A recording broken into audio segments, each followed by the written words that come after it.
Spent much of the day in Tangipahoa Parish right at this facility as patients were being evacuated to other sites, and she has this report.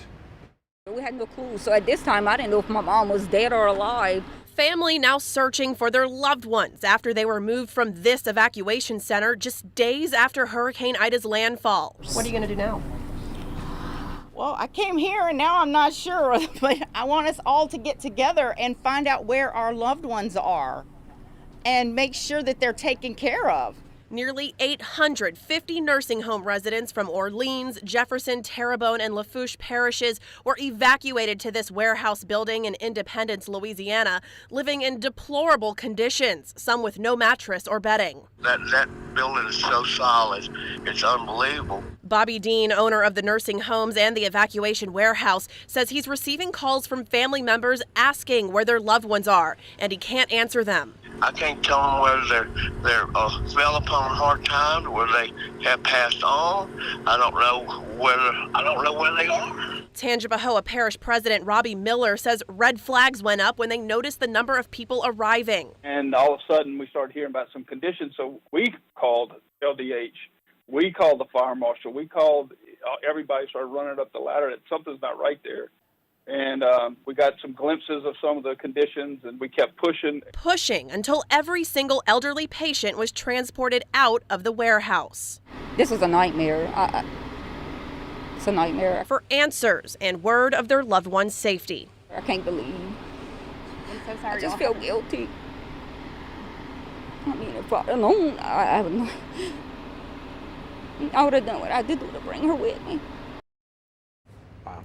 Yeah, that woman that you just saw right there, her mother had a birthday on Saturday, and that was the last time that she spoke with her mom. She was aware of the conditions a little bit, but not to the extent that where they were living. She made contact with the nurse of her mother and said that her mom was transported to Marksville, so she knows where her mother is, but it's still this whole process where they didn't get a call, they didn't get a notification of where their loved one was going to be transported. So they basically found out from watching us, your report.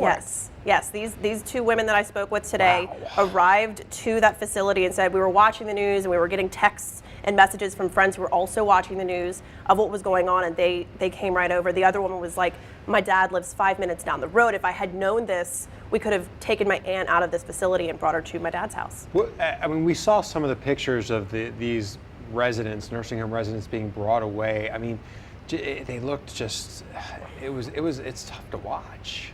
You felt helpless, and I was watching this, documenting what was going on, and I felt helpless in the moment. These folks, they looked exhausted from the heat. It was 102 heat index. It was very hot outside. They've been there for a few days now, probably with limited resources.